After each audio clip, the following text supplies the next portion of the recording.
The artist Sofonisba Anguissilla was one of the most successful artists of female painters of the Italian Baroque era. Born around 1532, she came from a noble family with three other sisters who were also interested in painting. However, the one who got the most recognition was Sofonisba. Being a female artist during the Renaissance period was not easy. To say the least, it was a very hard thing.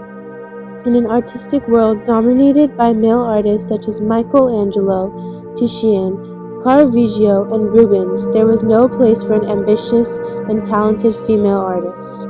However, for the female painters of the Italian Baroque era, specifically the artist Sofonisba Anguissilla, she was one of the bigger pictures, proving wrong that females were more than just women at the time and great artists as well. Sofonisba Anguissilla soon started working with a local artist, Bernardo Campi. Anguissilla is one of the most talented portrait artists of the Italian 16th century who was taught by Vasari and Michelangelo later on in her career. She's well known for the paintings she has done of herself and her family. In 1559, she became a lady-in-waiting to the Queen of Spain and was invited to work at the Spanish royal court and paint many members of the royal family, including King Philip II and his wife.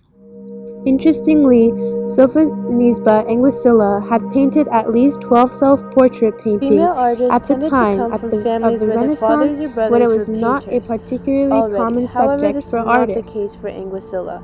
The artist has labored with the difficulties of design with the greater study and better understanding than any other woman of that era and time. She was described as marvel of nature of her work of art.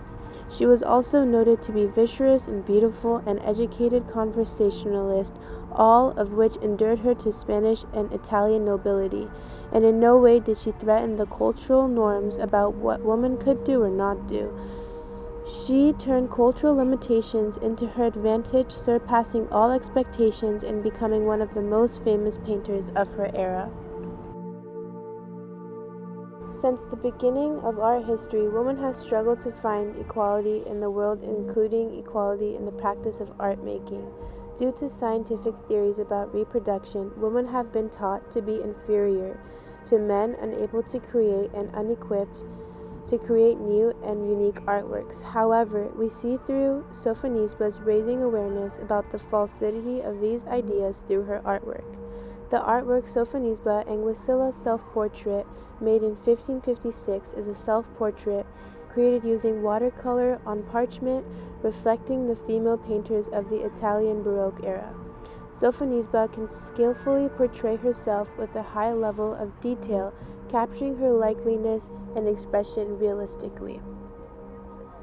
The use of light and shadow is evident in the self-portrait. Using this technique adds depth and dimension to the image, emphasizing the three-dimensional form of the subject. And the application of varnish on watercolor can enhance color saturation, providing protection and imparting a subtle sheen to the surface. Combination of watercolor and varnish contributes to the overall aesthetic by creating a visual, appealing jewel-like quality. The meticulous detailing and media suits the introspective nature of a self-portrait. Sofonisba Anguissilla's self-portrait is important because it's breaking gender barriers in the art world during the Renaissance era. Besides the self-portrait that is quite well known, another one of Anguissilla's famous paintings is the chess game, which was created in 1555. In this painting, Anguissilla depicted some of her own family members, which was an intimate representation of common family scenes. Like many others of the group portraits by the artist, this one was finished in Spain. The type of technique used would have not been controlled and precise, especially in portraying intricate details. Smooth transitions between light and shadow, as well as delicate textures, are characteristics of Anguissilla's brushwork. As she could not have access to male models, she drew inspiration from the people who were part of her daily life. In the artwork, she depicts three of her sisters, Lucia on the left, Europa in the middle, and Minerva on the right, in a relaxed moment playing chess. And someone over them is accompanying and looking over them. This serves to suggest the virtue of the girls, also offered to a viewer in contrast in age and class to the nobility of the three girls. Anguissola set her sisters in an intimate environment on purpose to show that the variety of the poses can be a sense of texture, which connects to her sister's clothing and makes her pretty evident in all of her artistry. The sister to the left won the game is looking to the viewer, and all of their gazes lead the viewer's eyes around the canvas. The most interesting aspect of this painting is how Anguissola combines elaborate and formal clothes with informal expressions, which was completely new in the Italian art of her time. As chess spread throughout Europe, it was understood as a masculine activity. The game was considered a disciplined exercise for noble men that allowed them to entertain themselves but also sharpen their combat strategy for war.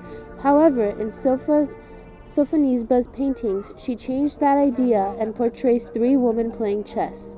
Chess was a popular intellectual and strategic pursuit in the Renaissance, often associated with notions of strategy and intelligence. The depiction of a chess game might symbolize themes of intellect, strategy, and cultivation of one's female's mind and breaking stereotypical men's rules. In comparison to the early paintings of chess in Cremona, Sofonisba's painting strips any sexual connotation and removes men from the scene entirely. This allows the woman in the painting to pursue a highly intellectual activity with the threat of corruption. Overall, Anguissola was one of the first recognized and celebrated female artists in a time when women faced significant obstacles in pursuing careers in the arts. Her success paved the way for future generations of female artists by challenging the prevailing notion that painting was a male-dominated profession. By achieving recognition during her lifetime, Anguissola gained visibility not just for herself, but for the potential of women in the arts. Her ability to break through a societal norm and gain respect as a painter served a catalyst for the acknowledgement of female artistic talent. Anguissola's story has a global impact, empowering female artists around the world. Her journey serves as a reminder that talent knows no gender, barriers can be overcome through skill and determination and resilience.